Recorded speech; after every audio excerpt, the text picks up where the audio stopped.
Hello વિદ્યાર્થીઓ, હું છું ભંડેરી સર અને આજે આપણે ધોરણ 10 ના ગણિતની અંદર વર્તુળમાં એક પ્રમેય જોઈશું.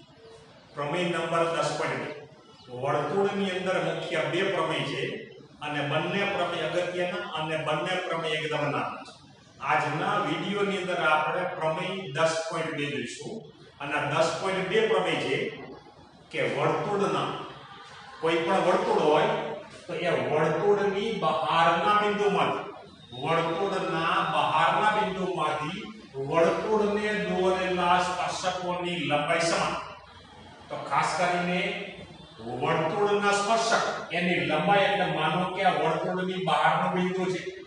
અને એ બહારના બિંદુમાંથી વર્તુળ સુધી જે સ્પર્શક દોરવામાં આવે તો આ એક સ્પર્શક PQ છે અને બીજો સ્પર્શક PR છે. તો આ બંને સ્પર્શકોની લંબાઈ સરખી છે એ આપણે સાબિત કરવાનું એટલે સાધ્યમાં આવે તો આમાં પક્ષ કેટલો થશે? આપેલું છે તો પક્ષ વર્તુળની બહારના બિંદુમાંથી વર્તુળના સ્પર્શક આટલો પક્ષ થશે એટલે વર્તુળનું નામ આપવાનું, વર્તુળની બહારના બિંદુનું નામ આપવાનું અને એના બે સ્પર્શક એની લંબાઈ કઈ છે સ્પર્શકની લંબાઈ એ સ્પર્શકના નામ આપીને સ્પર્શકની લંબાઈ. તો વર્તુળનું નામ એટલે O કેન્દ્રિત વર્તુળ, બહારનું બિંદુ તો એને P નામ આપીએ છીએ અને સ્પર્શ બિંદુ એટલે કે બહારના બિંદુમાંથી સ્પર્શકની લંબાઈ બહારના બિંદુમાંથી જે બે સ્પર્શકો એટલે કે PQ અને PR. તો વર્તુળની બહારના બિંદુમાંથી વર્તુળને દોરેલા સ્પર્શકની લંબાઈ સમાન. તો પક્ષની અંદર વર્તુળનું નામ, બહારના બિંદુનું નામ અને એ બહારના બિંદુમાંથી બે સ્પર્શક કયા છે એની લંબાઈ કઈ છે એ લખવાનું અને સાબિત કરવાનું કે બંને સ્પર્શકોની લંબાઈ સમાન છે. તો વર્તુળનું નામ આપણે O આપ્યું, O કેન્દ્ર વાળું વર્તુળ છે અને વર્તુળની બહારનું બિંદુ P છે અને P માંથી વર્તુળને દોરેલા બે સ્પર્શક એક PQ અને એક PR છે અને આપણે સાબિત કરવાનું છે કે આ બંને સ્પર્શકોની લંબાઈ સમાન છે એટલે ત્યાં આપણે એ સાધ્ય તરીકે આવશે. તો સાધ્યની અંદર બંને જે સ્પર્શકો છે એની લંબાઈ એક સ્પર્શકની લંબાઈ PQ બીજા સ્પર્શકની લંબાઈ PR એટલે કે PQ બરાબર PR જે આપણે સાબિત કરવાનું. તો આની અંદર સાબિતી માટે આપણે મુખ્ય ત્રણ રેખા આપણે દોરવાના છે. ખાસ કરીને O કેન્દ્ર છે તો O માંથી બહારનું બિંદુ P છે, O થી P સુધી લંબાવવાનું, O થી Q સુધી લંબાવવાનું, O થી R સુધી જે રેખાખંડો આપેલા નથી પ્રમેય સાબિત કરતા પહેલા આ ત્રણ રેખાખંડ જોડવાના છે એટલે વર્તુળના કેન્દ્ર સિવાયના ત્રણ બિંદુ છે તો કેન્દ્રમાંથી ત્રણ બિંદુ સાથે જોડવાના એક OP રેખાખંડ, એક OQ રેખાખંડ અને એક OR રેખાખંડ. એટલે કે ત્યાં સાબિતીની શરૂઆતમાં જ આપણે વિગત લખવાની કે ત્રણ રેખાખંડ આપણે દોરવાના છે એટલે કે OP, OQ અને OR દોરો કે જોડો, દોરો અથવા તો જોડો એટલે આ ત્રણ રેખાખંડ આપણે દોરવાના છે. આ ત્રણ રેખાખંડ આપણે દોરવાના છે એટલે દોરો લખો કે જોડો લખો કે દાખલા. હવે આની અંદર આપણે પ્રમેય 10.1 છે કે વર્તુળનો જે સ્પર્શક છે આ સ્પર્શ બિંદુ Q અને R. તો સ્પર્શ બિંદુ એ દોરેલી ત્રિજ્યા સ્પર્શક સાથે લંબ છે એટલે અહીંયા કાટખૂણો બને. આ સ્પર્શ બિંદુ દોરેલી ત્રિજ્યા છે, આ સ્પર્શક સાથે આ સ્પર્શ બિંદુ દોરેલી ત્રિજ્યા એટલે આ લંબ થશે. તો આની અંદર જે આ બે ત્રિકોણ થશે એ બંને ત્રિકોણ કાટકોણ ત્રિકોણ થશે કારણ કે આ બંને લંબ એટલે કે કાટકોણ થાય. તો કાકબા શરતને આધારે બંને ત્રિકોણો વચ્ચેની સંગતતા આપણે એકરૂપતા સાબિત કરવાની. તો આની અંદર કાકબા શરત, તો આ કાકબા શરત એટલે કાટકોણો બંને ત્રિકોણનો કાટકોણ એટલે કે નેવંશોય સરખો છે, બંને ત્રિકોણનો કર્ણ સરખો અને બાજુ એક બાજુ એટલે એક ત્રિકોણના કાટકોણો કર્ણ અને એક બાજુ બીજા ત્રિકોણના અનુરૂપ અંગો સાથે એકરૂપ હોય એટલે આ બંને ત્રિકોણો વચ્ચેની સંગતતા એકરૂપતા થશે. તો આપણે પહેલા સાબિતીની શરૂઆતની અંદર આ ત્રણ રેખાખંડ જોડીએ છીએ ત્યારબાદ પ્રમેય 10.1 મુજબ સ્પર્શ બિંદુએ દોરેલી ત્રિજ્યા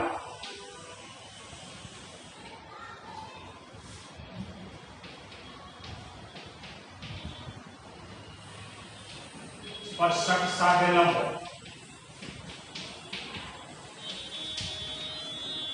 એટલે કે આની અંદર જે આ ખૂણા થશે એક ખૂણો OQP અને બીજો ખૂણો ORP આ બંને ખૂણા કાટખૂણા થાય માટે ખૂણો OQP અને ખૂણો ORP કાટખૂણા થશે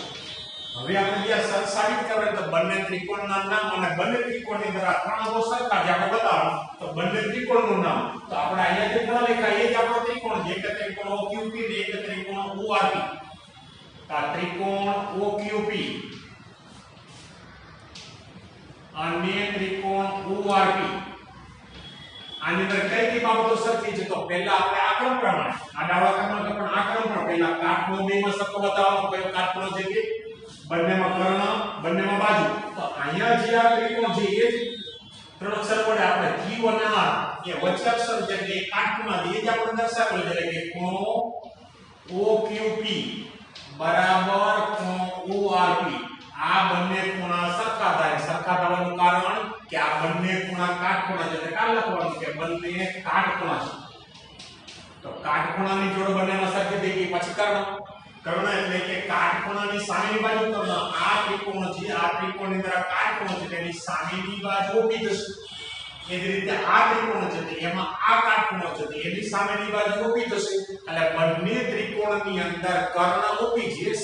કોમન છે એટલે કે એકની એક જ બાજુ છે એટલે ત્યાં કાટખૂણો આપણે દર્શાવ્યો ત્યારબાદ આપણે કર્ણ બતાવવાનું OP બરાબર OP અહીંયા કર્ણ લખવાનું એક જ બાજુ અથવા તો સામાન્ય બાજુ અને ત્યારબાદ એક બાજુ તો આ બાજુ અને આ બાજુ એટલે OQ અને આ બાજુ એટલે OR તો OQ બરાબર OR આ બંને બાજુ સરખી થવાનું કારણ એક જ વર્તુળની બે ત્રિજ્યા છે આ પણ વર્તુળની ત્રિજ્યા છે અને આ પણ વર્તુળની ત્રિજ્યા અને એક જ વર્તુળની અંદર બધી જ ત્રિજ્યાઓનો સરખા એટલે એ લખવાનું એક જ વર્તુળની ત્રિજ્યા